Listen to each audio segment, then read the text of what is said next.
Darcy. So today I'm going to give you 6 writing conference tips. Now these are things that are based on my personal experience. I've been to only 2 actual writing conferences, but I've been to them multiple times. Also keep in mind, these are not things that I am trying to say that you always have to do or that you must do in order to have a good time. These are just things that I've learned make going to a writing conference easier for me. So hopefully they help you too. Let's get into it. Number 1, know someone, preferably multiple someones. If you go to a writing conference knowing someone, having a friend or even just like an internet friend, a Twitter friend or whatever, you don't have to go to all of the same classes together.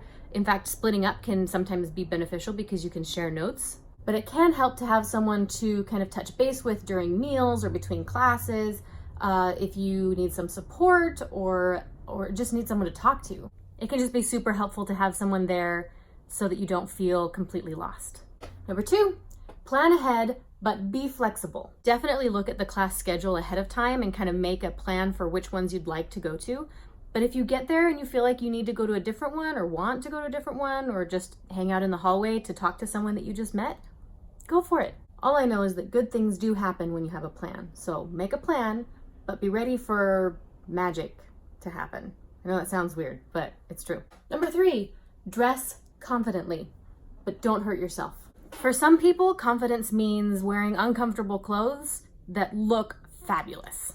For others, confidence is comfort. So a friend of mine, Melanie Jacobson, she writes lovely books, romance and things, and you should look her up. She loves shoes, and she will, from what I've seen, often pack at least 1 pair per day of the conference, sometimes multiple pairs per day. I think there's a strategy in this, in that she changes shoes often so that her feet don't get tired in 1 pair. She doesn't get blisters and stuff, which is a good strategy. But for me, I can't do that. I have to be comfortable. I literally taught my class this past weekend wearing jeans and a t-shirt and no shoes. I went barefoot because I asked them if I could take my shoes off, and they said I could. I was just wearing flats. Like, I could have done it. It was fine.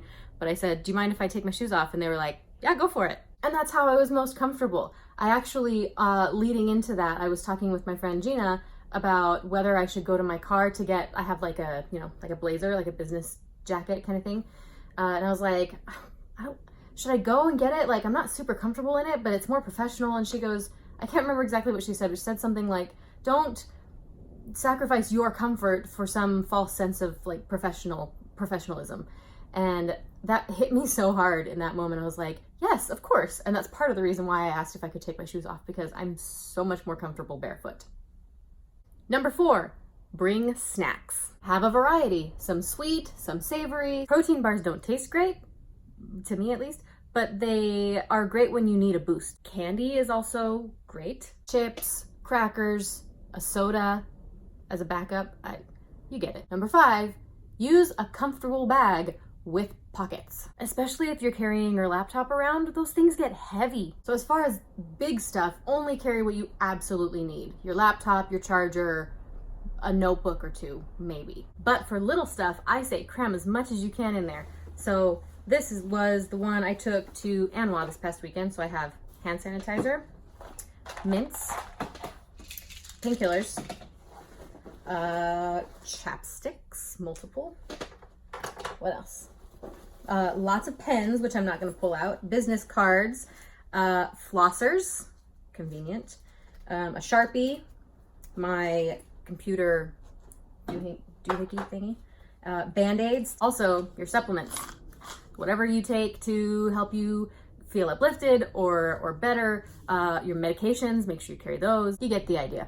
Number 6, get enough sleep. This can happen to the best of us.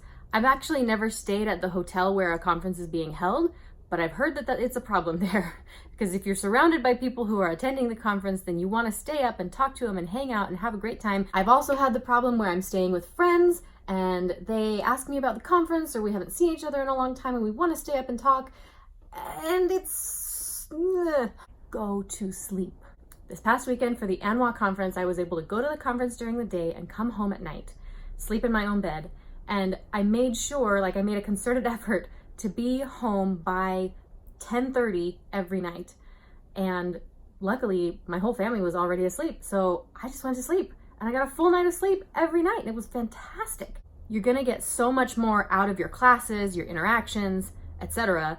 if you are functioning on a full night of sleep, whatever that is for you. Although I will say, if you're up late, like in the hotel lobby talking to an agent about your book who wants to like offer you representation, like maybe that's an okay exception. So those are my 6 tips for writing conference attendees. What? I hope that helps somebody out there. And if you're going to a writing conference, good luck. It's always super fun. Take lots of notes, and I hope you learn what you need to learn. Thank you guys so much for watching, and I'll see you next week. Bye.